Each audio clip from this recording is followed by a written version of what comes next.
This is the Amp Hour Podcast. Released April 27th, 2020. Episode 490, sponsored by Salier. An interview with Ben Heck.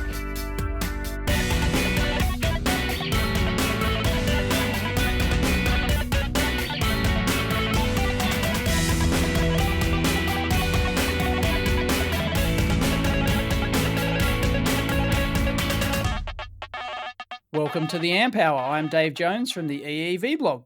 And I'm Ben Heckendorn, his special guest. What the heck? How many times have you heard that? Well, I think they used a lot of what the heck kind of puns when I had my sponsored show, or like the hack like heck challenge and stuff. Yep. Well, thank you very much for coming on, Ben. It's been like a long time. I feel like we know each other, even though we kind of sort of don't. Yeah, I don't know if we've ever actually spoken in person before or on a podcast. The only time we actually collaborated was for that that farm thing, the dumpster hack, the dumpster hack channel. Yeah, what was it, like the what does a resistor look like, right? That like toy, right? With the pull cord, remember? Yep, that's right. Yep. I still get people thinking I'm going to move to Australia because of that web or that hack thing. You got like what 10,000 views or subscribers for that? Oh, we've got 11,200 subscribers apparently on a channel with no videos. It's great. It's like some sort of social experiment. I still get people asking about that, and I never divulge what those videos on a certain date are about. So I never tell anyone. That's my shtick, is that I never reveal the true meaning behind all my videos that come out on a certain day every year. And, right. And yes. Yeah, that was brilliant. I still get emails and messages about that. How many years ago? Like 5 years ago or something that was? I still get messages. And I think it was 2 years ago because that's when I was leaving. Was it? Is that all? Oh, geez. Okay. Yeah, I know. Time flies. Yeah. Anyway. People you mentioned this before the show to me, like people keep asking you, what the heck does Ben Heck do these days? We'll go back to what you used to do, right. Or what you maybe still do. Tell us about what you're doing these days. Give us an update. I was getting asked that a lot at conventions, before all the conventions stopped. It's like, right. What do you do now, right? And I kind of miss having the show because that was a very short answer, right? Right, of course. So now I have to sit there and I kind of like, like when you tell someone something for the millionth time, you kind of like your shoulders slunch and you like lock into a pose and like you're acting like a person at Walmart or the train station. Tickets are 9 to 5. So I'm like, yeah. So I've gone back to doing contract prototyping work. And one of the big things that I still do, and I'm trying to do more of it, I do a lot of those accessibility controllers for people who are disabled. Oh, nice. Yep. That's something I've been doing since 2006, actually. And I was still doing that while I was doing my show. Oh, interesting. Mm-hmm. Because that was my thing. Even when I did the show, I'm like, I have to still be out there somewhat because once I'm tired of the show, I still need to work, because I've been self-employed for like 16 years now. I do a lot of that, and actually I'm making a video right now for my own personal YouTube channel, which is actually growing, about making a PlayStation 4 version, which I've been trying to do for a while. And there's like twice as many PlayStations as Xbox, but I don't need to describe this to you. Basically, the Xbox controller is much easier to hack. There's obvious test points. Everything's clearly labeled. It's a green PCB versus the PlayStation controller. If you try to modify it, it's got dark purple silkscreen. Oh, actually, no. It's green now. There's no test points. The only contacts for the buttons are carbon pads connected to a silkscreen circuit. Oh dear. Yes, it's much more difficult to hack. So it's not like I hate PlayStation. I mean, I have a PlayStation. Yeah. So what I did was I found like this third-party controller from a company called Hori, and you open it up and it's beautiful. There's big giant test pads and they're all labeled, and it's a hacker's dream. Fantastic. Yep. And alongside of that, this is something that I don't really, probably not very well known, but I also build testing equipment for the video game industry, which also involves controllers. Right, yeah, because you're into the whole pinball. You're into that, been into that whole scene for a long time. Well, pinball is a different thing. I'm talking about like, video game industry, like Call of Duty and stuff. Oh, okay. So what sort of test gear do you need for that? Well, it's all about latency. Many years ago, it was from the old Infinity Ward. Ramey Vincent was the guy, and he emailed me, and he'd actually seen my accessibility controllers online, and Mhm. so hey, maybe this guy could help us with something we're trying to do. And this was for Call of Duty Modern Warfare 2. The first time it was Modern Warfare. Because you know how they rename everything with the same name over again, like Yeah. Rocky, Rambo, Terminator. Then it's like, it's RoboCop 2019, whatever. Anyway, so this was 2008, and he's like, we've been filming our playtesters' thumbs on the buttons and trying to determine time of flight lag with that.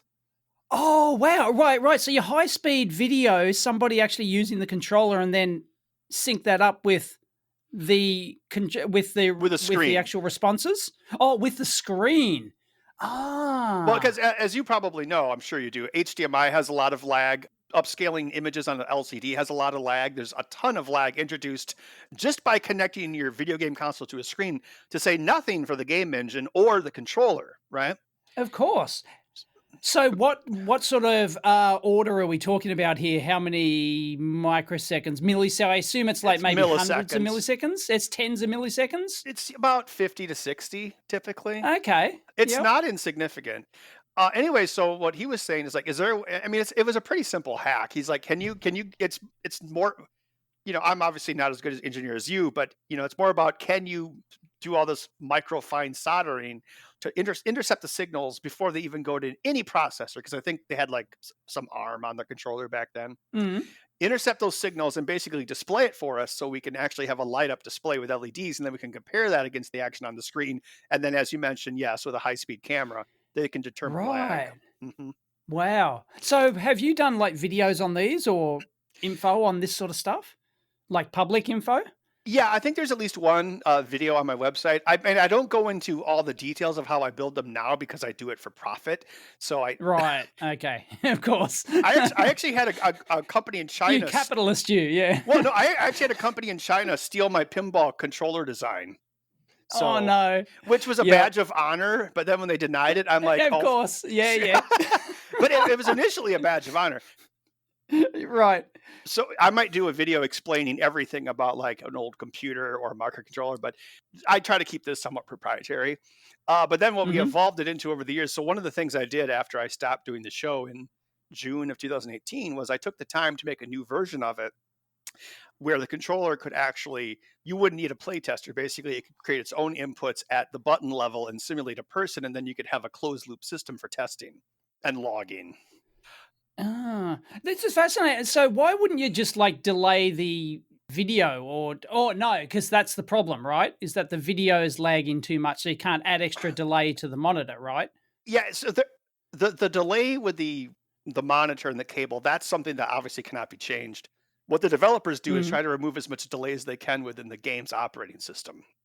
Right. That's what they're testing But for. there's always going to be some because it's a Correct. well, no, you could manually offset it in the software, couldn't you? You could just assume like there's 50 millisecond. There's going to be 50 milliseconds latency between the buttons actuating and when we read it, and then you could artificially program that in.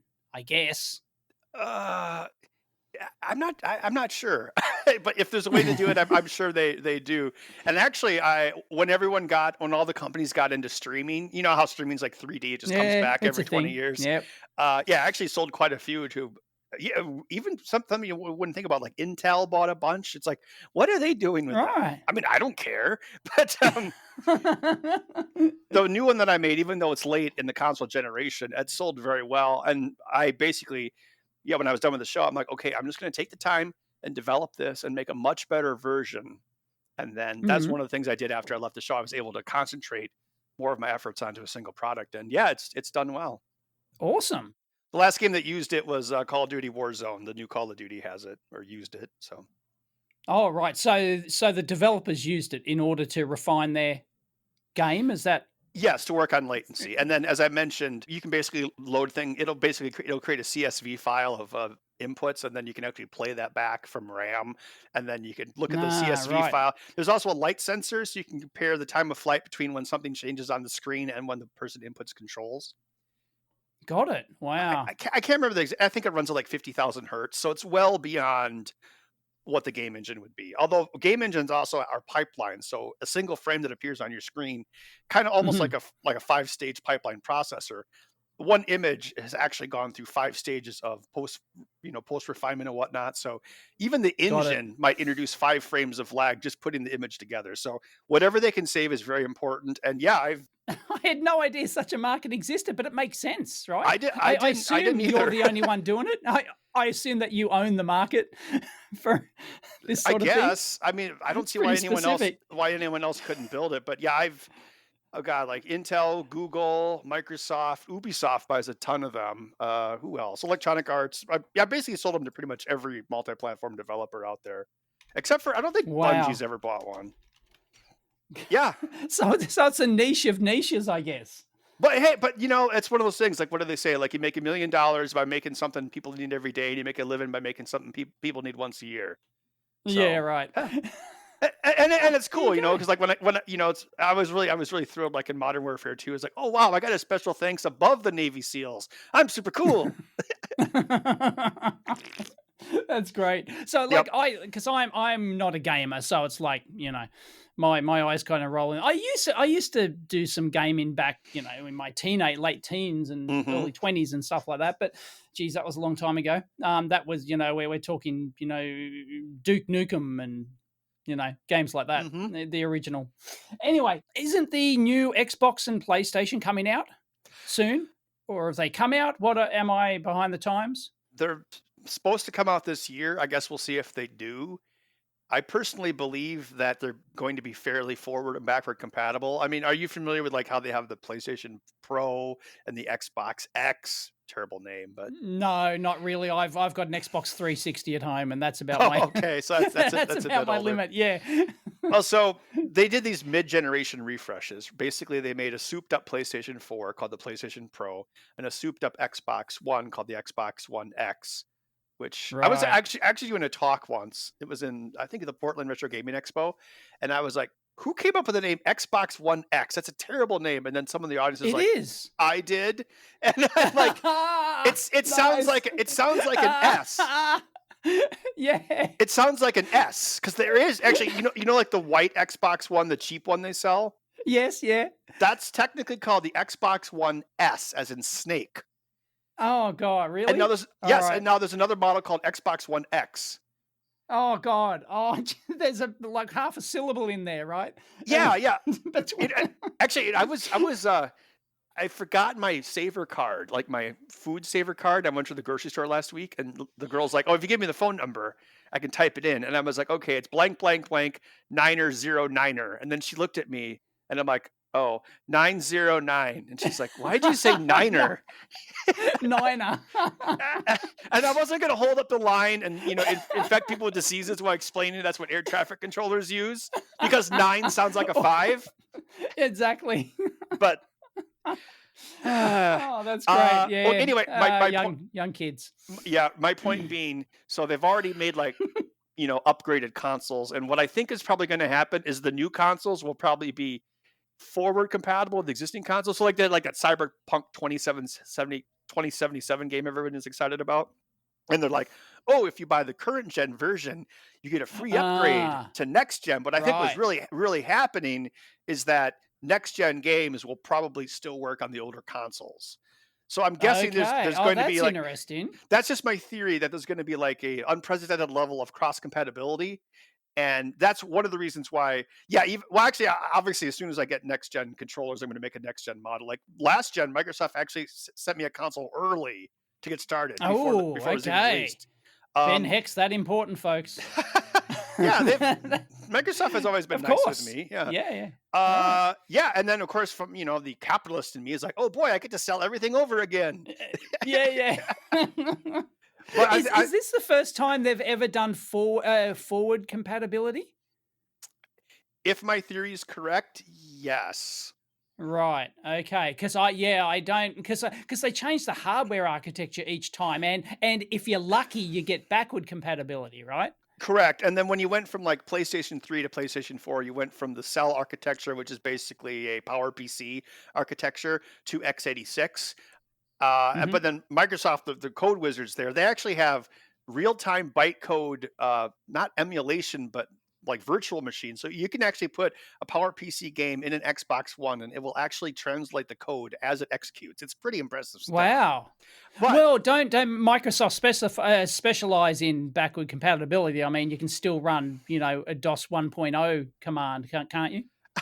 well, yeah, and we were just talking about that before we started about how there's Windows 10 still has dialog boxes from This is 1995. from yeah, that's I it. think Add Printer's the same way. But anyway, but now all that's changing. So the current consoles are both 8-core Jaguar AMD APUs, and they're still going to be x86. It's basically a beefed up version of what we have now. So it's going to be x86 again. It's just Hmm. going to have, I think, more CPU cores and twice the RAM. Like they're only going from like 8 gigs of RAM to 16 gigs of RAM, which is actually the smallest increment in RAM size ever in console generation. Oh, okay. Normally, it's more than double. Yeah, usually it's about 32 times. Oh, uh, okay, right. Yeah, well, yeah, you had like Xbox, the original Xbox was like 64 megs, and then it jumped to 512 megs, and then it jumped to 8 gigs. So yeah, it's usually pretty Mm. exponential, just like memory in general.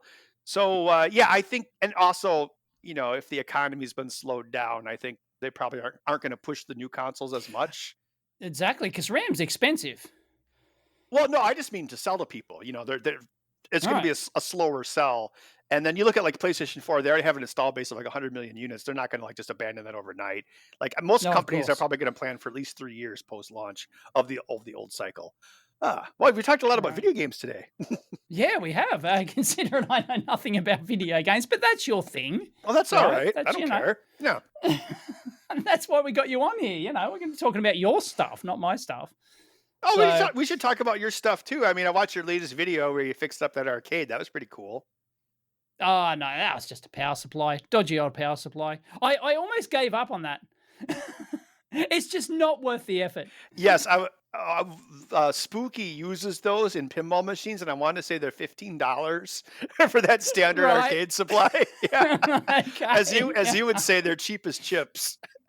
The confusing thing was it had a date code on there of 1984. So in Right. the video, I assumed it was like a 1984 stock board. But then people in the comments go, "Oh no, it's still the same board from 1984, but it's a modern build." And it's like, oh, well, really? They're still using the same layout board from 1984. They've still got original stock of, like how far are they pushing this thing? It's like, wow, Huh. I think nuts. I have one of those in my basement. I don't know if I'm going to bother taking it apart, but I'm not quite that bored yet. But yeah. Yes. Uh, so, Uh, yeah. So those are and I also been doing like just contract work for people and stuff. And although right. I'm going to be starting up a new pinball machine design here pretty soon. So that's something else I'm working on in the background. Is there a big market for that? For like your own custom pinball? I mean, I guess with your notoriety, there's a No, it wouldn't be a custom pinball machine. It would be like a mass market produced game. oh, right. Okay. Right. Got Yeah. No, but pinball, well, again, things are a bit slow right now, but pinball has it. been Uh-huh. super hot for like the last 10 years. It's like insane. It's like, Really? oh yeah, it's like people with like home basement bars. It's like, yeah, Yeah, got it. they Got it. fly off the shelves. Like Spooky Pinball, the company that I worked with before and I'm working with again, the ones that use my original board set that China copied. Yeah, they announced a Rick and Morty themed pinball machine, 750 units. Uh-huh. They sold out in 4 hours. Wow. Yeah, Is it where is the demand? Is it for new ones or is it for retro, like old, original Star Wars, Indiana Jones pinball machine or something? no, it's definitely for new ones. So you've got like Right. Stern down in Chicago, then you got Chicago Gaming Company, Jersey Jack, Spooky, a lot of manufacturers, and yeah, I mean I don't know the exact numbers. I think Stern produces like 12,000 machines a year, and these are like $7,000 games. So it's big money. Yeah, yeah. Yeah. Wow. Is there a lot of margin in that business? If you know, is it Well, there's not as much as other things, and we actually ran it. I mean, there's obviously margin because the companies are oh, of still course. in It's got to profit, stay in but business. Yeah, yeah. Um, No, I mean, well, you know how it is. It's usually like 3x, or you take the retail price and Yeah, the of actual course. cost of it's divided by 3. It's not Yep. that high, but the thing is there's a lot more direct distribution. You don't have like Target or Walmart or Amazon taking No, a of cut. course. No, they're not holding stock at your local. We did run into that. I think it was when we did, I think it was the Rob Zombie pinball machine. And because you deal with their, you deal with their licensing department, and their licensing department Mhm. does assume that you're making a 10-cent lunchbox in China, right? And so they're like, Right. so Okay. they'll propose a royalty percentage, but the first one they proposed was too onerous, and we had to explain that the profit margins were much different versus like a lunchbox or a tube of Yeah. toothpaste. Yeah. Right.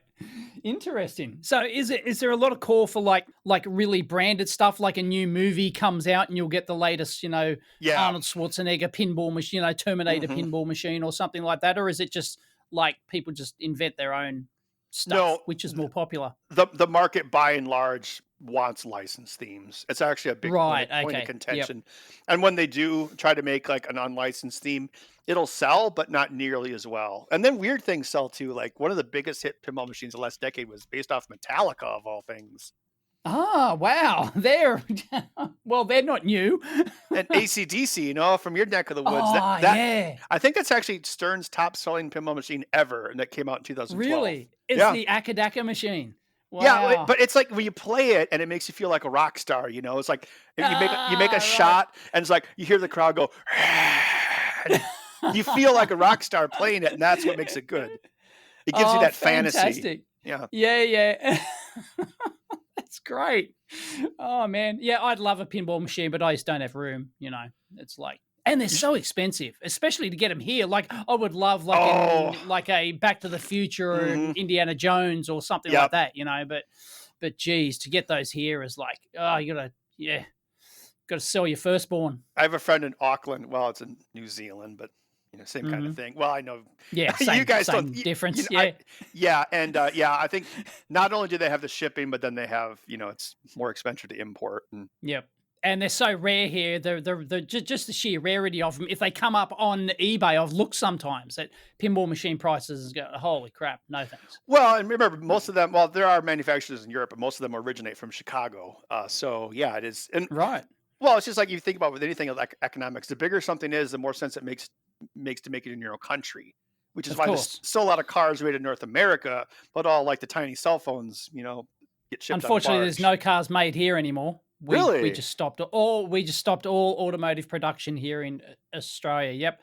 Holden, Toyota, Ford, they're all Nissan, they're all stopped. Yep, Ah, shut that down. sucks. Yep. No kidding. Huh. Yep. Anyway, yeah, that's Australia for you. I've never been there. I've been to New Zealand, but never Australia. Maybe someday. Excellent. Well, you'll have to come to the dumpster room. Yes, yeah, I had to admit your dumpster room is a little hard to believe, but I guess I believe it. Right. It's you guys don't have that sort of thing over there, like corporate office tower complexes, like. Well, I guess well, of course we do, but I mean, I don't live in one. Right, you've never worked in one. I Okay. know in Silicon Valley they actually guard their dumpsters. Like they don't want Oh, espionage okay. to like Yep. steal things from the dumpster. Of course, yeah. No, the best we might Mm. get here is oh look, that couch by the side of the road looks okay. You're right. Yeah.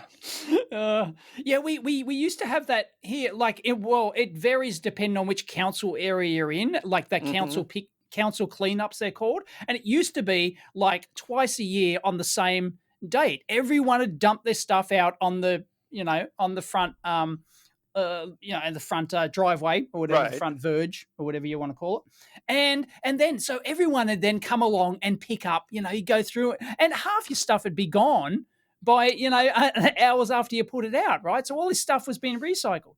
Only twice a year? It was only twice a year, yeah. Or you could actually request an individual pickup. You could Okay. but now they've changed to this system where no, you can request 2 pickups a year. So Right.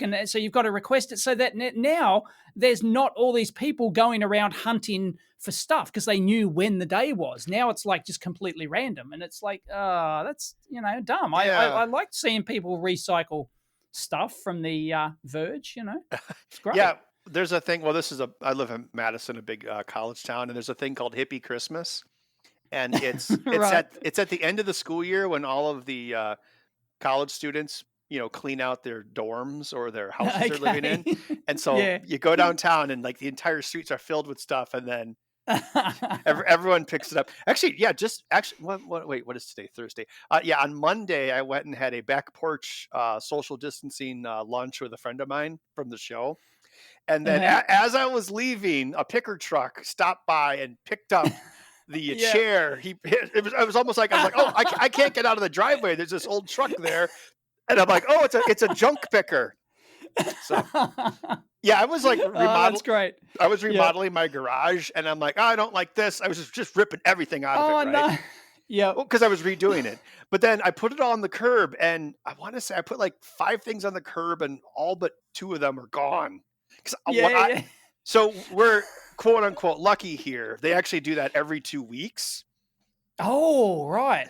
Wow. But then we have pretty high taxes in this town. But I guess so. Hashtag lucky, unlucky. But anyway, but what I do, so our garbage day or large pickup day is like every other Monday, right? So what I do is if it's not going to rain, I put something out on the curb or the verge, because that gives people all weekend to see it and possibly pick it up and hopefully use it. Right. So that's my method. So basically it gives, this little old lady was walking down the road and there's this terrible rickety ladder covered with paint that I was like, I'm not going to stand on that. And she comes up, she's like, oh, are you giving away that ladder? And I'm like, well, yes, it's on the curb. I wasn't rude. I'm like, yeah. And she's like, oh, so I can take it? And I'm like, yeah, if you want. And then in the back of my mind, I'm like, if you fall off it, don't remember what house it came from. Well, I don't think she'll. I don't think she'll remember when she falls off and she'll be dead. Who will she sue? But the thing is, she probably weighed half of what I do, so technically she'll be safer on it. It was either that or chop it up into firewood. Yeah, that's great. Yeah, people love free stuff. They just, Yeah. I got my kitchen table. It was sitting next to a dumpster one time when I moved from an apartment. Because the thing is, people don't throw things away because they're bad. They throw them away because they don't want to move them. Right. Exactly. Yeah. So I've got a dumpster kitchen table. I don't care. I'm not proud. Yeah. That's why I find all this stuff in the dumpster, because like people in their offices here, right? Businesses, they couldn't be bothered like advertising this thing to get $50 for it. It's just not worth their time, waiting around for people to turn out. It's already been written off. Yep. Exactly. So it's like, no, they just order their new shiny computer and they throw their old one out, complete with hard drive and all their info on it, because they don't know any better, And it's like, haven't found any Bitcoin yet, damn it, because anyone who's into Bitcoin would be smart enough not to throw out their Bitcoins, So, didn't you found like a 4-toner laser printer once, right? That wasn't an April Fool's, right? A color laser printer, right? Oh, no, I've got one here. I was actually going to do a teardown of that today. Oh, yeah. I found multiple. I found like half a dozen full on. I've got a large Dell one. Those things are expensive. I know. They're hugely expensive. I was going to tear it down because it kind of like it works, but it's got like streaks all over it. Couldn't be bothered to repair it. It's huge. I'm downsizing the lab. So, so what I was going to do was actually put a big mat down on the floor, and I was going to tear it apart. That was going to be today's video. Tear it apart and see what parts you can salvage from one of these big, like sort of corporate color laser printers. Oh, that would have been a great Earth Day episode. You just missed it though. Oh, okay. Just missed Earth Day, did I? Okay. Yeah, it was yesterday. It was yet another canceled holiday, like April Fool's. Right. Yeah. So yes, I'm definitely. Well, I have this thing. I grew up in rural Wisconsin around all these junky farmers. I don't know if it's like that down there, but they just buy everything and they just put it in their front lawn. And it kind of brainwashed me to not be a hoarder, right? Yep. So like my uncle gave me his lathe, and then he's got like a 1967 Tektronix oscilloscope in his garage. And he's like, you want that too, Ben? And I'm like, no, I actually gave away my 1969 Tektronix oscilloscope to somebody when I moved the shop. Don't need any more with the cadmium solder inside. My dad was always buying and selling things, so I actually grew up with that. On our front lawn was like, stuff for sale. He'd buy and sell box trailers, caravans. He'd buy, there'd always be hubcaps out the front with sale prices on them, and everything. He'd just buy and sell everything, anything for a buck. It was just a hobby. It was a hobby of his. And right. Yeah, it spilled over to me. Like since way before I was doing the podcast, I still do it these days. Is buy and sell stuff on eBay. Like I'll buy test gear from the US, and then I'll like get it imported here, and then I'll either fix it or clean it up and test it out, and then I'd sell it here for like three times what I paid for it. Oh, so, nice. Yeah, because our market, there's a niche there, whereas a lot of people in Australia will not trust buying from overseas, especially on eBay. Because I think they'll get ripped off, it'll never get here or whatever. So I buy it, I take the risk buying it and then resell it, and you can make a handy profit. eBay and PayPal have pretty ridiculous buyer protections. It's very lopsided. Oh, the buyer. Yeah, it is heavily. Yep. Yeah, I know. So, I've had issues, not too many issues, but it has happened. So yeah, which is good for the buyer, but but for the seller, you can get scammed. So Yeah, definitely. Yeah. I used to like careful. I used to like going to pawn shops, but I haven't done that. And actually, I went to I used to do that. Ago. Yep. Yeah. Yeah, I used to get old vintage calculators and multimeters and stuff like that. I think the last thing I bought was this crappy 4:3 ratio LCD TV. It's like 20, not even 20 inches, but it's super handy. I take it to conventions. And you can put VGA into it. It takes PAL and NTSC, so I can hook up my ZX Spectrum. Nice. So that was a great find. I was the LGR guy. He inspired me. I'm like, oh man. Oh yeah. Because I used to love going to Goodwill too. I just never do it anymore. But then one day I was going to Goodwill. I think it was when I was looking for a screen. I bought that at the pawn shop. But then Goodwill, they had a Sony Mavica digital camera with a floppy disk, like I used back in the 90s. Yeah, I've done a teardown on one of those. Yeah, they're great. I used to be a graphic artist before I did this. When that camera came out in '97, that was a revelation. People did not understand. It was so big. At our company, it was kept under lock and key. Literally somebody was in, like, the secretary or whoever was in control of this camera. And if you wanted it to take a photo to put documentation into your 1990s Word document, right? You would, you'd have to go sign out the camera, and then you'd get it and you'd charge it up and you'd take your photos. You had to return it and sign it back in. And it was that valuable, It was like $800, I want to say. Yeah, it was. Yeah, it wasn't cheap, but it was. It was the only way that you could get images into a PC to include them in testing documents and test procedures and things like that. You had to take photos of things to hook up, and it was the only way to get photos into a Word document back then. And well, there did exist flash memory cameras at that time, but they were obviously flash was extremely expensive, so you might have 2 megabytes tops. And we had one, but the only way to dump the data was through a 9600 baud serial cable.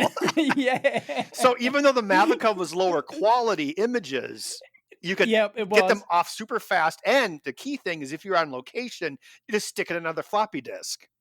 Exactly. So yeah, and it was good enough for putting a photo in a report or something like that. It wasn't good for blowing up images and things like that, but I think it was 640 by 480 or something. It was like 1 megapixel or something. It used a video camera sensor, so it was also interlaced. Yeah, it did. That's right. Yeah. Actually, that just reminded me, because I saw someone on Twitter was asking about Maker Faire or an opinion. Yes. The last one I went to in 2017 in San Mateo, I actually took my Mavica. And I was taking all the photos that whole weekend with the Mavica, and I actually ran into like this 10-year-old kid. He also was taking photos with a Mavica camera that's like nice, probably twice as old as he was. And so anyway, then we took a meta picture of each other. So right, yeah, nice. I was like, oh my God, I never thought I'd. Yeah, because a lot of people were like, it was a great conversation piece. Like, people were like, what the heck is that? And I explained it. But then to see this little, so I was having like 30-year-olds ask me that, but then to see this 10-year-old with one was very funny. With one. Oh, wow, that's great. Here in the Amp Hour, we're pairing with advertisers who help educate our listeners. Salier makes logic analyzers, test equipment with an innovative software interface used for measuring analog and digital signals. Longtime listeners of the show will recall we had Mark and Joe Garrison, the founders of the company, on the show back in 2015. I had a chance to talk with Mark recently and asked him for a refresher on how logic analyzers work. Yeah, so when you're recording like a digital signal, right, there's a couple of the big factors. One of them is sort of what's called the I/O threshold, right? And if you remember from school, there's a lot of electrical standards like CMOS and TTL and those kind of things, 3.3 volt logic, 5 volt logic. There's actually thousands of these things. And so what we did for the pro devices in particular is that inside of the logic analyzer, we actually have 3 different voltage references and the ability to switch between them, and then compare high-speed digital comparators connected to all the digital inputs. And that's the low-level capture of signals. But as we move up to higher levels of abstraction, how are engineers using this device on their bench? Probably have like a microcontroller, you probably have some sort of like boot EEPROM, or you have memory, maybe you have sensors, cameras, etc. And all that stuff needs to work together. And there's usually quite a bit of activity involved in there. If things don't work in the proper sequence, or some communication is intermittent or fails, then it can create a problem that's very difficult to find. It doesn't occur all the time. Maybe it's buried in the activity. And so what you want to be able to do is you want to record a long stretch of information, ideally from the moment you turn your device on to well after the error has occurred one or more times, so that you can actually have complete context. Then once you have that information, you want to sift through it. So you probably have some digital channels in there with like I2C or SPI communication going on, or serial, or whatever that might be. Maybe you're looking at some analog power supplies and you want to see their power sequence. Having used a Saleae before myself, I can see how much it helps to be able to sort through lots of data. Their software is especially well tuned to large captures, and then getting the signals you care about, all without fiddling with the knobs like on a traditional logic analyzer. So I was wondering about other companies that are also using this large capture capability and what they're doing with it. We see electric car companies are using our products. They're using it to record a wide variety of analog signals. It's one of the really interesting things, seeing what people are using the analog side for. We have people working on self-driving car vision systems and stuff, and they're using our products to record CAN data traffic. And our product, I know, has been used on equipment that simulates rockets for testing rocket flight controllers. A lot of academic projects. Our product has been to some kind of remote places. It's been to Antarctica with a underwater robotic vehicle team. Actually, it's been with 2 different unrelated underwater robotic vehicle projects. So whether you're looking to capture data on your bench at home or traveling to the Antarctic, check out the Saleae products like the Logic 8, Logic Pro 8, or Logic Pro 16, all of which give you a portable, user-friendly way of measuring digital and analog signals. Saleae is looking to get your feedback too. You can win a Logic 8 or a second one and hear about their new releases as their software keeps improving. Go to Saleae.com/amphour to take the survey and enter to win. That's Saleae.com/amphour. And now we're back to the show. Well, speaking of which, let's get to this Twitter question from David Ray. What do you think about what happened with Maker Faire last year, as in shutting down?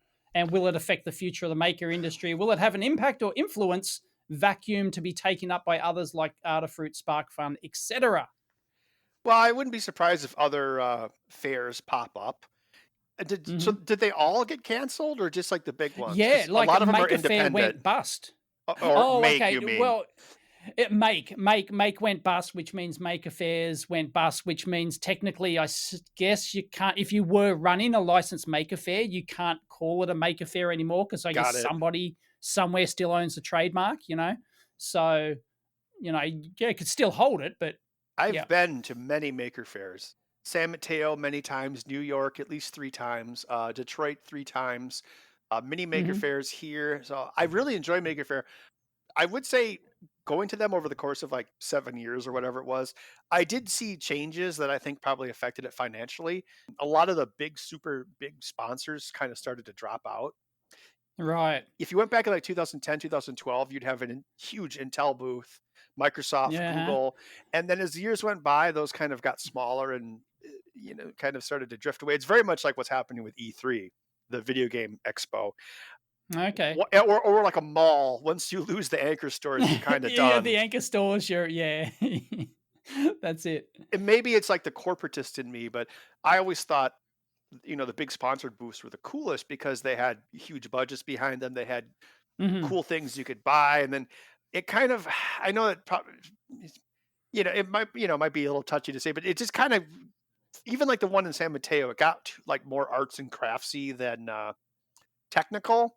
And at least for Yep. someone like me, I'm like, I don't care about sewing. I know a lot of people Yeah, do. of course, but yeah, it's like, yeah, we're just tech nerds, right? So Right. yeah. But I've been doing this kind of stuff for a long time. Like even professionally, I was doing it before the maker movement, and we didn't even really have a maker movement 20 years ago. It's like, oh, I need to buy an IC battery charger. Where do I get it? Right. And Yeah. so even if Maker Faire is gone forever, I think it did actually play a very crucial role in developing the maker concept and, helping introduce people to it. And like, oh, I can actually, it was like a county fair, basically a county fair with electronics. Or as I Yeah. sometimes described it, it was a Burning Man, but people had clothes on. And Right. Okay. but it was because you'd have a lot of families coming and they'd be showing their kids and the kids would be getting Of into course. it, Yeah. and they'd have funnel cakes and whatnot. So yeah, I mean that stuff was really cool. And yeah, so even if it's gone, I think it did play a good part. And as to whether like Adafruit or Spark Fun or whoever will do it in the future, I mean I could see smaller ones cropping up. Like have you ever heard Hmm. of the Midwest Rep Rap Fest? The No. like a 3D printer festival. Right. So it started as like one room in a county fair building in March, and like Hmm. I don't know, 5 years ago, and well, it was canceled this year, but it's been exploding in size, and like it has Google as a sponsor now, and it's in the Wow. middle. It's in Okay. the middle of nowhere, Indiana, right? In like in like in Okay. like trucker Yeah. and strip club world land, Uh-huh. and but every year, like I think they went from like 100 to 500 to 1,000 to 3,000. I think was going to be this year. It's just exponential growth, and that's a fairly new Nice. thing. So I think that's kind of going to be the future, like smaller, localized things, but then they always inevitably grow. That's interesting because like 3D printers aren't the rage anymore. I mean, what, 5, 6, 7 years ago? I 10 mean, years ago 3D almost. printers, well, yeah, 10 maybe. Yeah, they're like 3D printers were the future. Everyone would have one in their home, and that kind of all fizzled out, didn't it? It's like 3D printers now. It's like yawn. Well, I love 3D printers. I use them all the time. I was finishing up a Mm. print right before I logged on. But yeah, they're not for everybody. It's not a mass market item like a microwave because, No, it just didn't turn out. Why do you think it didn't turn out? They're just finicky. They're just always going to be finicky. well, they're really cheap now. I mean, you can, once Yeah, the it's Chinese printers insane. showed up, it's very cheap. I think it's one of those things where like if you know what you need it for, you want it. But if you don't know what you would do with one, you don't need it. You don't need it. Yeah. So if it's just something like, oh, I heard about this in the news, I think it's cool, and then you have it, you're like, what do I do with it? Now, for me, it's like, what did I do without this? Kind of like my Dremel oscillating tool. Oh, of course. It's like purpose made for someone like you who does custom mods and you're always doing custom housings and things like that. Yeah, and I used actually the well, not silver bullet, but like killer app for me was I got my first. Well, I built a 3D printer first, and then I bought a Replicator one in 2012, and it still works. Right. That was the same time I was developing my first commercial pinball machine, and for that, it was amazing because I actually, yeah, I saw them at Maker Fairs. I'm like, oh, big whoop, you made a bottle opener, right? Who cares, right? But then Right. when I actually started using it for like my development of like custom mechanisms in a pinball machine, I'm like, this is amazing because I've been doing CNC, I had a laser, but the Uh-huh. 3D printer definitely, at least for me, has an amazing niche. I have two, and I have another one that's like it's actually one of the better, more expensive replicator clones from China. It's actually pretty finicky, so I'm gonna swap it out for E3D and put in like the new 32-bit ARM controller because I want more. Right. Because as I mentioned, I'm trying to develop more accessibility controllers, which means I need more 3D printer bandwidth. Got it. Because you're doing multiple prints at once and Yeah, the way I look at it is if I'm building something by hand for a customer, Mhm. the the time it takes to 3D print the parts cannot exceed the time it takes me to assemble it or wire it. That's my rule of Right. thumb. Got it. So, Yep. do you have one? No. Oh yeah, yes. I've got a 3D printer. I've got a MakerBot thingamajig MakerBot replicator. I don't yeah, it's a one as well. The wooden one? Yeah. Yeah. Yep. Made in Brooklyn. Still works. Still works. Yep.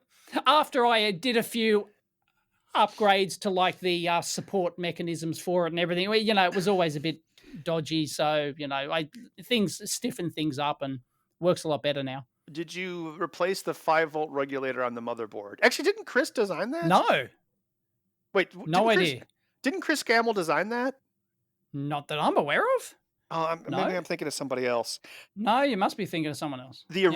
original 5-volt regulator on that is only Right. rated to 21 volts DC input, and the power supply is 24. Oops. Yeah, it's barely in spec. Well, there's always overages. Yeah. So a lot of them fried, and basically it's one of those things. So it doesn't sound like you use it very much, but yeah, putting in a No, I properly don't. rated Yep. 5-volt regulator is one of the things you do to keep it running. So yeah, I think of the movie Wall-E, where the little robot's collecting his extra parts of himself. So I have Yeah. so my ancient replicator one. I have an extra motherboard. No, I have 2 extra motherboards, 2 sets of drivers, and an extra power supply. So I can probably keep it running a while. It still prints well. It's slow, but it prints well.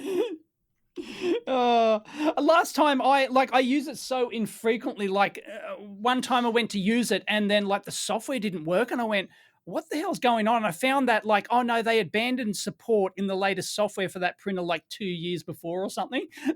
So I had to download. So it only works with an old version of the software or something ridiculous like that. It's just, Really? I don't know if that's still the case, but yeah. It was dumb. I used to use the software because it did make it easy to run multiple printers at once, because they had a background process going that actually hooked up to the COM port. So the software instance itself didn't have to reconnect to COM ports and disconnect. But then I started using Simplify 3D, which is, I think you pay $150 for it. Oh, okay. Basically a slicer. Yeah. But anyway, it supports everything, even including ancient right. replicator. That's the trick. Yeah. Okay. Yeah. No, I'm just using the MakerBot software, whatever that was. But yeah, I use it so infrequently. What software do you use for 3D modeling? 3D CAD? I use Autodesk Fusion 360. Okay. Yep. Is that's something I've never learned. I've never learned 3D CAD. And that's probably why I don't use my MakerBot a lot, because, I've just got no skills to, very rudimentary skills to. Back in the 90s, when I was into making independent films, that was my hobby for 10 years. I paused doing electronics to do that, which looking back now, I shouldn't have, but whatever. Anyway, I did a lot of 3D stuff. What was it called? Lightwave or True Space or something like that. So Lightwave I've heard of, yeah. Yeah. So I was somewhat familiar. I'm not that good of a modeler either, but I could do enough to get by. So yeah. But it's fun to learn. It's basically 2-dimensional sketches, and then you extrapolate them into 3D. And then you extrude it out. Yeah. Yep. Got it. So let's talk about we didn't actually introduce you at the start of the show, but everyone knows who you are anyway, so it doesn't matter. So everyone's familiar with your work. Tell us about the movies and stuff that you... The movies? Are you still doing the movies? I see the last one was 2008 or something. Oh yeah, I've actually got a poster of it on my wall right here. Posthumous Woman. Right. Yeah, my giant Posthumous killer. Woman, yeah. Yeah, well, the first one was Posthumous Man, so. Right, of course. So you had to do a sequel. Yeah, that was actually the last one I did. So I basically, actually, that was the first movie we shot with solid state cameras. Oh, okay, yep. Panasonic P2. Oh my God, that was just like the Mavica camera, a solid state. A solid state camera that can shoot 720p in 24 frames a second progressive. Oh my God, it was amazing. Yeah. My laptop at the time, they still had PCM CIA slots on it, right? Yeah, right. Yeah, of course. So that camera had 2 PCM CIA slots for the media. And the media was, it was $4,000 for 4 gigs of storage. Oh, wow. But what you could do, you could hot swap them. So you could actually pull one out from the camera, stick it into your laptop's PCMCIA slot, review the footage, and dump it to a hard drive, empty out the cartridge, and put it back into the camera. Oh, nice. Fantastic. And then when we started doing the Ben Heck show, they said, okay, get 2 cameras. And so I went to Full Compass, and I actually got a P2, since I was very familiar with it, because at the start I was filming and editing myself. And then I also got this little dinky Canon 1080p, which I still actually have. It's right. They're like, oh, you should buy this as your B camera. And I'm like, this little dinky camera is only $900. And they're like, no, trust us, it's really good. And they were right. I don't use it anymore because it's not 4K, but I still have it. It still works. Yep. I'm watching Posthumous Woman now. Oh, yeah. You've done an aerial shot of a small little beach kind of thing. How did you get that aerial shot? Because this is before drones. I think I just climbed up on a hill. Oh, okay. And Yeah. zoomed in. Right. That's why it's all. Yeah. Right. Okay. That's right. what's it called? It's here in Wisconsin. It's where the glacier split apart as it was smashing everything. Right. Devil's Rock. Basically I went there and stole a bunch of footage of people and then edited it in to make it look like we had production value. Yeah. That's great. We didn't have drones back then. Actually, we made this joke because we did the first one when we were teenagers in 1995. Posthumous Man. It's much worse. I mean, Posthumous Woman is like at least it's a stupid movie, but it's fairly well put together. But anyway, we were saying, 13 years. We have to obviously make the third one since next year will be the 13 years between sequels. Yeah. It's just like that movie with Ethan Hawke where he meets that one woman over and over. So yeah, we'll see if we'll see if I'm feeling financially secure enough next year to like bother making a stupid pasta movie. But you know the thing that's I've got a name for it. You've done Posthumous Man, you've done Posthumous Woman. Now has to be Posthumous he him or something like that. It's got to be like pronouns. I was thinking Posthumous Men. There's like a bunch of them like aliens, but we'll figure it out. But the thing that's Posthumous pronoun is like that would be maybe that might be a little too clickbaity, but okay. But the thing that's weird is even though it's been a long time since I've done that, I bet all my friends would still do it for some dumb reason. Right. That's great. Well, my character is allegedly Australian in it, and I have a terrible accent, like purposefully terrible accent, right? And then this other guy I know, another friend of mine who is actually from Australia, but he lives here now. I was like, hey, you should play my long lost brother from Australia in the next one. And then I was also telling him that he's like, oh, can we? And your kids are blonde. They should play a young version of me. I was like, I could be an American parents. Take me to Australia. They get killed, and I'm raised by dingoes or something, which explains my accent. So I came up with this completely stupid backstory. And then David's like, great. And he's like, yeah, sure, Mike. Yeah, we can put my kids in it. Well, whatever. So we'll see. But then I was telling him he could be my improper dialect coach. I'm like, David, you must make sure that my accent is consistently awful. If I start to sound like an authentic Australian, you have to stop me. Yeah, you got to stop me. Yeah. Brilliant. Yep. So you pretty much given up on the movies for most part. It was a part of your life. It was a hobby. It was a lot of fun, but you don't make any money off of it. We had actually David and I had been developing like a quote unquote actual movie, and we had actually been exploring filming it in Australia because you guys have ridiculous tax rebates for film production down there. I don't know if you're aware of that. Actually, maybe you shouldn't look it up because you'd probably get mad at how good they are because you're a taxpayer. Yeah, probably yes. Right. So I'm going to be sponsoring your next trip down under, whether I like it or not. Is that the? Well, you know what? If I'm ever down there, I definitely have to pop out of your dumpster and we can film it. It's like, Exactly. oh, look, there's a Yankee here. Yeah.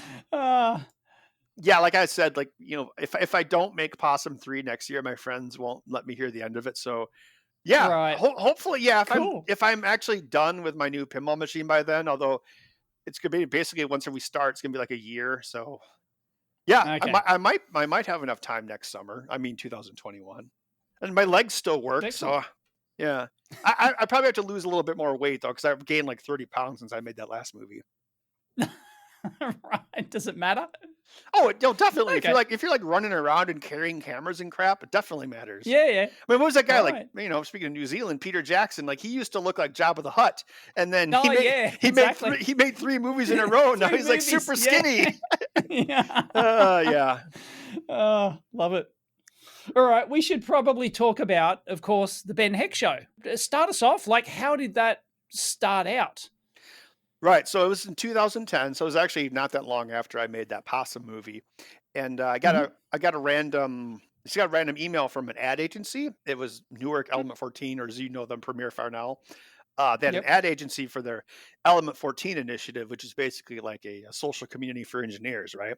That's when they had started up. They wanted to do the whole Element 14 community in quote Correct. marks thing. Yes, that Right. was the major goal. Yep.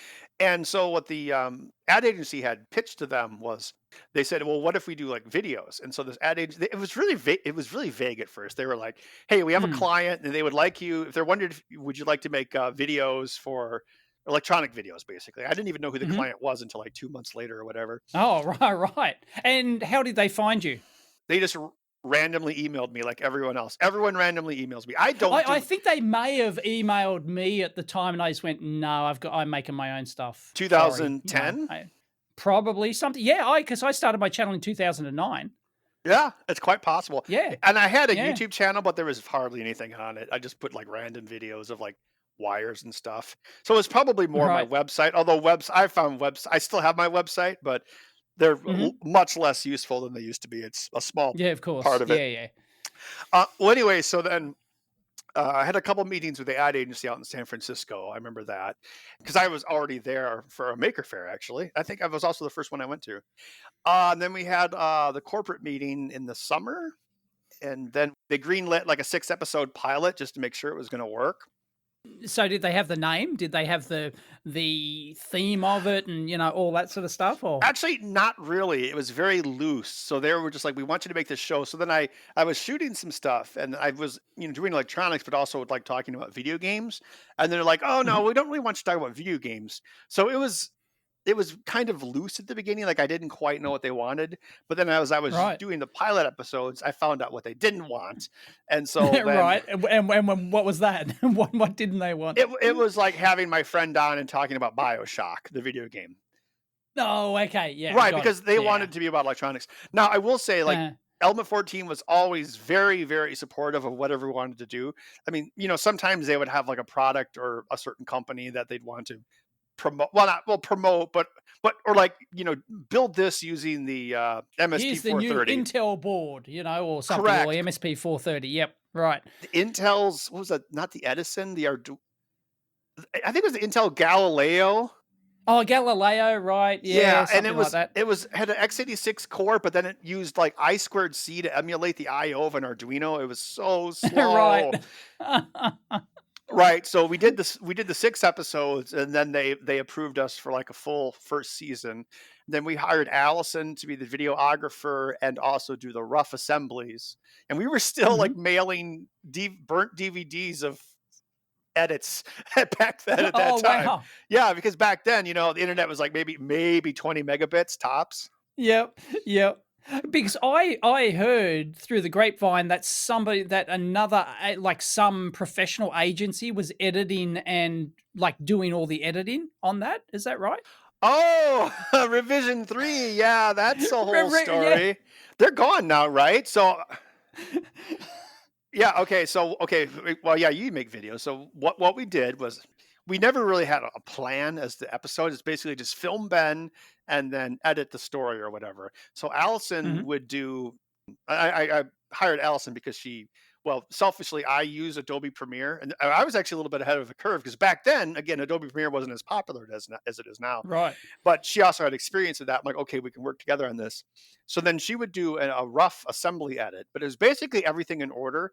And then I don't know. I think we were still mailing discs, or maybe we were FTPing it.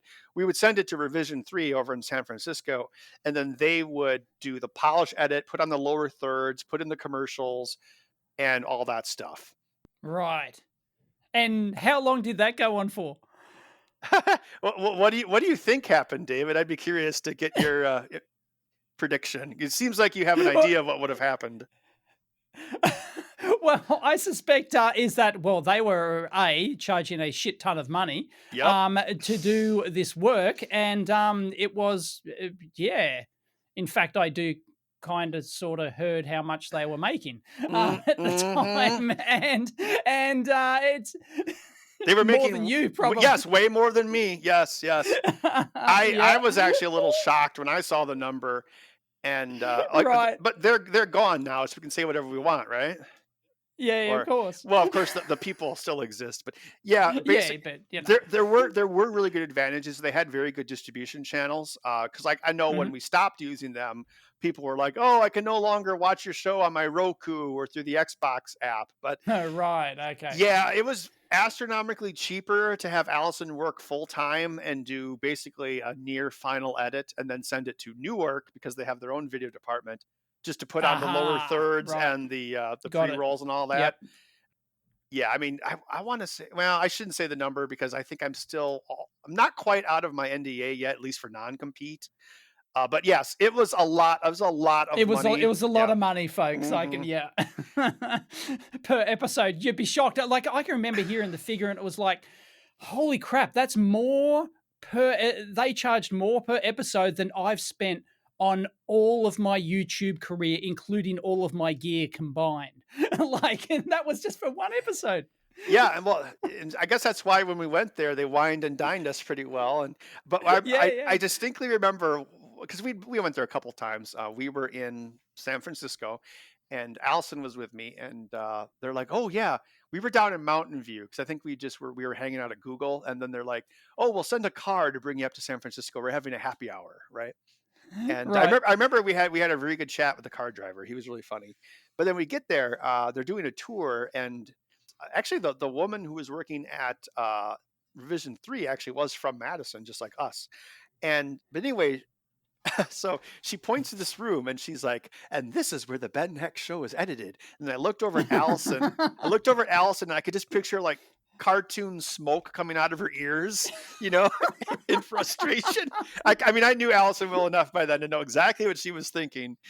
And yeah, that was yeah. But anyway, Uh, so yeah, so there definitely were some drawbacks to doing it internally, but financially it was advantageous. And then yeah, we I think we only had them like the first 2 or 3 years. Although they did have really good advice. Like early on, they're like, you guys should do it every week, not bi-weekly, because it'll increase viewership. uh-huh. Even though, Yep. I mean, one thing I've said this before, but the schedule of that show was one of the main Oh, reasons I got tired of doing it. yeah. I was going to ask about that. That's insane. 52 episodes a year, and then you had to double up to take Oh. off time for Christmas and whatever. Oh no, no. So yeah, so some weeks you were doing two, Oh yeah, basically. You were some shooting. weeks we do three. Oh, oh. And the thing How do is, you do it? That's insane. your blood pressure goes up to like 180. That's how you do it. Uh huh. Oh no. Yep. I mean, they always treated me well. I mean, it was very Mm. advantageous financially. But yeah, after like 8 years, I was like, Yeah. Yeah. I need a break, you know. Uh And huh. yeah, I'm more chill than I was then. So, but yeah, I mean, it Yep. was a really fun ride, and they're still doing it. They have Element 14 Presents. Oh, by the way, calling it the Ben Heck Show was not my idea. I wanted to call it Oh, okay. I Right. wanted to call it Circuit Breakers, Circuit which breakers. would have made it Sounds easier. very 80s. It sounds very 80s movie, Well, kind of. the You thing know. is, when I was like, I'm gonna like, we had an exit strategy for me like almost 2 years before I left, right? And Right. it was like, oh, we're gonna bring on somebody else, and they brought on we were talking to this one guy, but then he got another big contract, so he's like, okay, I'm no longer interested. And then they changed it to like a like heck challenge, and then they're like, oh, now we have to rebrand. I think they rebranded it to something other than Ben Heck Show for like 10 seconds, and everyone freaked out, so they had to switch it back. So now, Love it. even though selfishly calling it the Ben Heck Show would make it really hard to fire me. Right. However, when it came to transition the show, it posed a lot of challenges. So now it's called Element 14 Presents. Max, who Allison was there for 4 years, and then Max was the new editor, and he actually is Right. still the editor of all the content Oh, that is okay. sent in by the video content producers. Yeah, but it was a lot of fun. But another thing, I also got tired of all the travel. I mean, I know some people Oh, okay. love traveling, but it gets old. Yep. How? Why were you like? First of all, where was it? Like, did they like? Did you like have like a head like a lab somewhere? Like, it obviously wasn't shot in your home or anything like that. We had we had two different shops. So we had one shop for 4 years, and then the last 4 years we moved into a larger shop. Because originally it was just me, Hmm. then it was me and Allison, then it was myself, Allison, and Felix, and then it was four of us Yep. eventually. Yeah, so we were like I said earlier, like if we were still filming it now, we probably would have been shut down actually during this. But yeah, so Right. we were doing it in industrial park in a building, and then we put up all the lights, and we got one of the things I got tired of. It took so long to put up individual like C-stand lights that like one weekend Felix and I lined all like if you look at the top of a room, all like the edges of the room, the ceiling Yep. and the walls, we lined it all with fluorescence and then hooked it up to an Alexa switch so we could instantly make everything super bright. But if you didn't want it to be on all the Right. time because it was too bright, Uh-huh. so we would only activate it when filming because otherwise, and then also I can't. Yeah, it also makes it hotter. In the summertime, it makes it too warm to have the lights on. That's another thing you have to think about. So that was kind of interesting. But yeah, all in all, it was a good run. But eventually, yeah, the Mm. schedule just got to me, and I was like, I've had enough. Uh-huh. Yeah, it's like I've made X amount of dollars. I think I've had enough. Right. So were you still like contracting for them, or were you an employee? How did that work? We were all 1099 contractors. So I have been self-employed for 16 years now. Got it. Well, yeah, a lot of times it had like all the negatives and positives. No, all the negatives of both a regular employment and self-employment because you have Right. a 9 to 5 schedule, 52 episodes a year, but you still have to pay your own health insurance or, Yeah, and do your right. taxes. And then Yeah. the big thing we have in America that a lot of employees don't realize is that your employer pays like Social Security, Medicare, unemployment tax, all this other stuff that you never see, but Yep. self-employed people see it. It's a That's lot. It's actually a right. lot. Yeah. Um, Yep. but yeah, but Oh, crazy. as far as travel is concerned, so yeah, I would go to 2 maker fairs every year, probably at least 2 conventions, plus my other Mhm. travel. So nowadays I'm like, oh, I'm only going to go to the conventions I want to. So So was that for the show, or was that to just yes. they wanted you to appear? Oh, Or they would have a booth, or then I think they got bought up by Avnet. So the last time I went to Maker Faire we had a big Avnet booth. So we did meet and right. greets. I talked to people, and then we have like scheduled talk times. And I did like a Uh-huh. Google I/O talk, 2013. I did a TEDx talk in 2016. Oh gosh, there's all sorts of stuff I had. Right. It's like, oh, go here, do this, and then Yep. go. Yeah, and it's cool, but I think I've had enough conventions for one lifetime. I went to CES a couple times. That was pretty cool. Uh-huh. Yeah. We just don't have the option here. Like there's virtually no conventions here. We have one show every year, but that's it. That's the industry show, and it alternates between Sydney and Melbourne, and it's the same show every year. What's the And show? it's just a bunch of it's the electronics show with an X, electronics with an X, Oh, fancy got it. spelling. And it's just a bunch of, commercial, suppliers just showing off their latest Oh. oscilloscopes and stuff like that. There's no maker thing to it. We did have so I've never been to a maker fair. We used to have a mini maker fair here in Sydney. Mm-hmm. It was run by our Powerhouse Museum here, which is a big tech,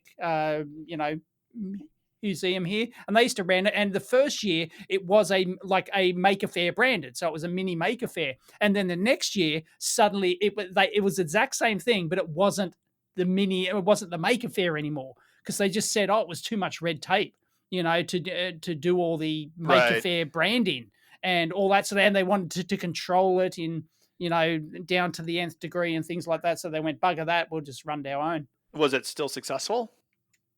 Yeah, well, I thought the second year was better, actually. Awesome. So I don't know about number of people turning up and stuff like that, but yeah, no, it was good. So, but then but it was basically run by one person from the museum, and once he left, they just never did it again. It was that's too one bad. guy's passion, pretty much. So yeah, we don't have any sort of anything here anymore. That's too bad. And then to get to anything, you have to fly over vast oceans or India. Oh God, yeah, I'm not going to fly to Asia or US or somewhere. And that's Asia's expensive not too bad, to fly but that far.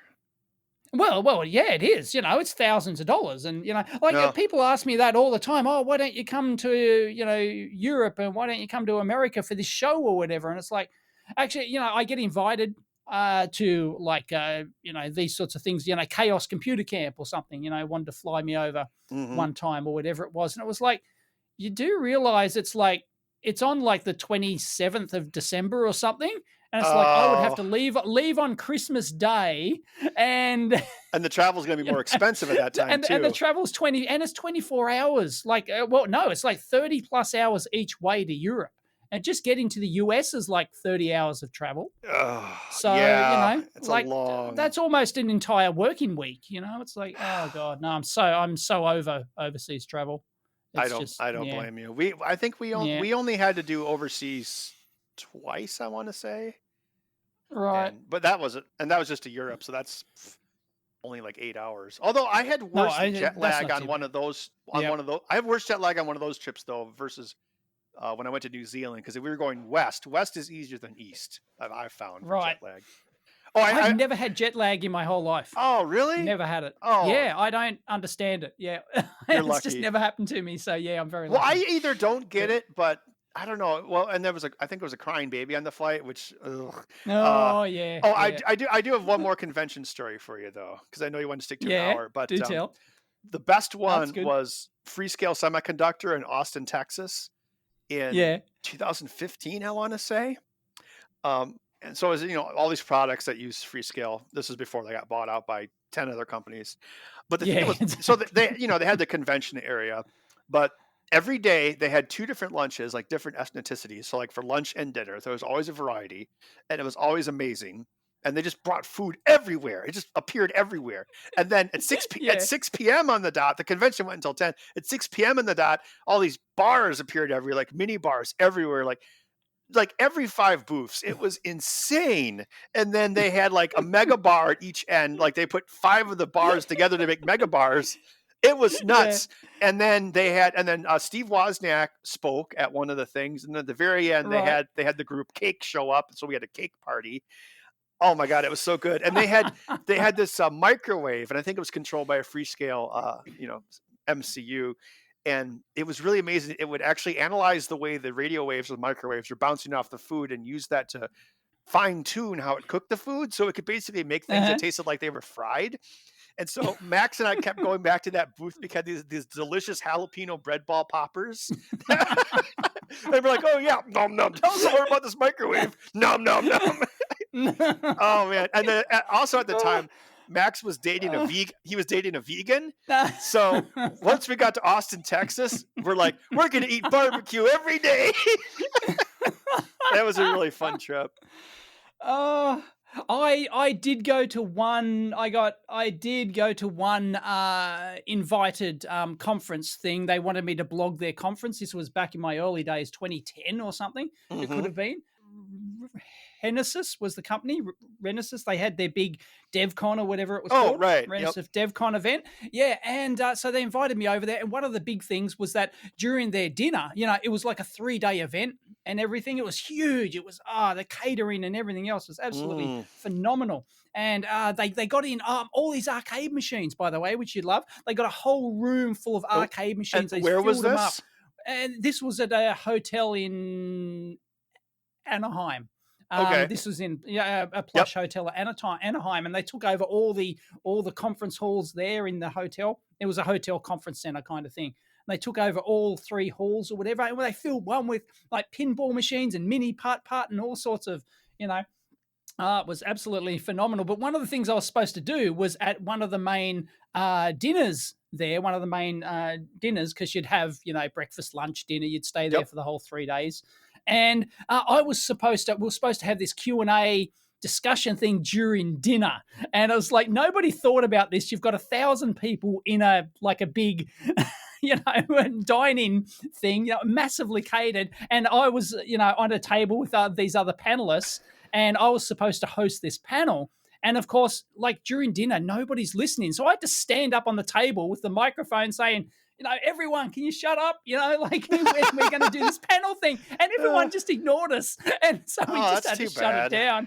And they flew me halfway across the planet to do this. And it was it just didn't work. So they didn't plan that very well, it sounds like. They didn't plan that very well. But I also gave a keynote address announcing their new contest. So that worked. And I blogged their event. So that worked. But yeah, the dinner, that was an epic fail. So that's too bad. Yeah. Anyway, I thought it was hilarious.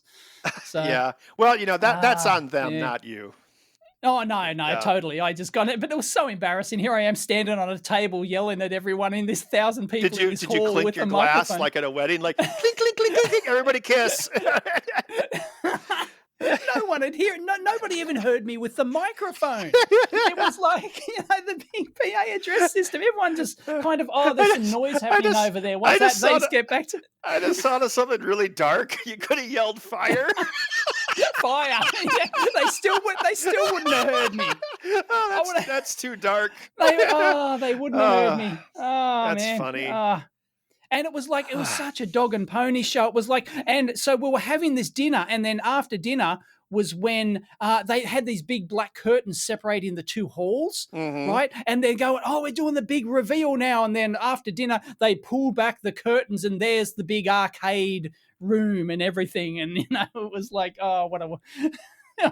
So what did the arcades have to do with their products? Just they thought they absolutely were cool? Nothing. It was just something they wanted to entertain people with. Okay, all so right. they hired in this company just to fill the place with also, and they had poker, and so they had poker, like they actually got dealers in and poker tables and all sorts of stuff. They were, it was this epic thing. It was. Well, that part sounds fun. These companies love to spend money. They just love to. Yeah, these big companies. Yeah, and going back to the Maker Faire, like once that extravagant expenditure left Maker Faire, it kind of hurt it. So because they were Intel, Google were pumping a lot of production value into Maker Faire. So right.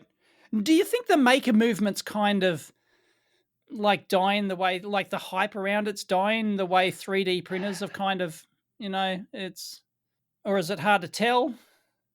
I think it's still alive. Like I said, I think it's, even though make.com or whatever is gone, I think the idea, it was pretty well instilled. You've got a lot of young people excited about Raspberry Pis and Arduinos and whatnot. Yep. So I think the seed was planted, even if the tree is dead. Oh, for sure. Yeah. Oh, there, write that on a bumper sticker. Yeah, right. So, and then like we were talking about, you see a lot of knock-on effects. If it's like, I need this I2²C screen, you can go to Amazon or any number of sites. And then, or I'm like, well, you've been around a while. Like if you're trying to do something back in the 90s or even the early 2000s, there's a lot less integration of packages than there, or even like the Arduino interface itself. It's not like microcontrollers didn't exist before that, but that really it was like I can remember when microcontrollers, it was a couple of $1,000s to buy a dev kit for a PIC microcontroller, and and you had to, you couldn't buy it, you had to go through a dealer where you had to have an account, and you had to who are you had to be a big business to get this development kit for a microcontroller. It was just nuts. Yeah, and now it's changed to, I have to spend $35 for an AVR ISP Mark II. I won't pay it. Oh, gosh darn it! But if you think about it, like I was designing, it's already been done, but we made a new pinball platform for making games or whatever, right? And we used Atmel SAM D21, the little ARM chip. It's basically the same thing as the Arduino Zero. Now for that, I programmed it using Atmel Studio from the metal up, right? But I think about that, you might do it like that. Like I do it like that because I want to know, what every interrupt's doing, all the IRQs, exactly, all the timers. But then if you think about this is, not that long ago, this is how everything had to be done from scratch. And it's a very large learning curve or a cliff that you have to climb. And the average person wouldn't have done it. But now pretty much anyone can pick up an Arduino. And yes, there's a bunch of software code bloat and all that shit that's on there, but it still works. But it works. Yes, exactly. It gets the job done easily, with minimal. Yeah, exactly. You don't have to dick around with the registers and getting it booted and all that sort of jazz. There is, and then there is kind of the thing where, maybe not with Arduino, but just in general, there's a lot of IT people who don't even know what registers necessarily do. So I do wish people thought about metal more, or oh man, I'm going to use a byte instead of 2 shorts, or something like that. So, but still, it's, and I personally enjoy programming things at low level because it's I know exactly what's going on. Because even even if you use Atmel software framework, it's I need a UART, and they're like, okay, here's 10K of code for a UART. It's oh my god. No, screw that. Thank you very much. But that's all been made much simpler. Even I wouldn't say the last 10 years, but definitely the last 20. Yeah. I don't miss assembly code though. I've got to admit, back when 1K was a lot of memory on a microcontroller, and you had to do assembly because, well, You were, you didn't have a choice. what were you doing assembly on? PICs, Okay. mostly. Back in the So, yeah. 90s, early 2000s? Back in early 90s. Yep, it would have been, I think, something like that. So 1 or 2K of memory was like that was like the biggest pick around, the PIC 16. This was before Flash, right? Oh, Flash, God. you would have CMOS. So you'd have one time, you'd have it used CMOS memory, it didn't use flash memory. Sorry, it used E squared prom memory. It didn't use flash. So it was the PIC 16C 84. That was the C. It executed from I squared CE prom? Yes, it did. Oh my gosh! So you would would basically need assembly just to get any speed out of it. Yeah, well, that's what you did with PICs back then. Like there were C compilers, but with only a couple of K of memory, you could do it.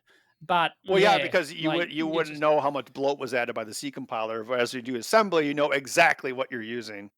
Yep. Yeah, that's it. Like you couldn't add a printf. That was impossible because the printf routine would take up more memory than the entire microcontroller had. Even now, like I was doing a project. I was doing like a Z80 bootloader badge, like for a convention that also was canceled. And even that, I was not printf, but I was using a different print command because I was running out of, even in modern times, you use some of these functions and you don't know what's under the hood, how many layers of abstractions, like function calling function.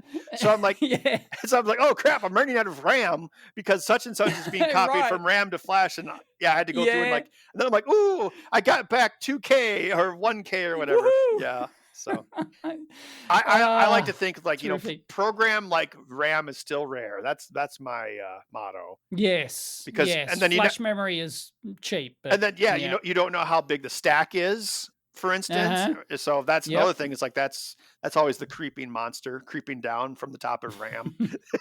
Yeah. Oh, fantastic. Well, Ben, I think our amp hour is up, unfortunately. Oh, that's the amp hour went by very quickly, and we caught up with current news. No, he's here all week, folks. Try the veal. All right. All right. Thanks, mate, for joining us. Oh, no problem. I can't believe we haven't had you on before. It feels like we have, but you definitely haven't, right?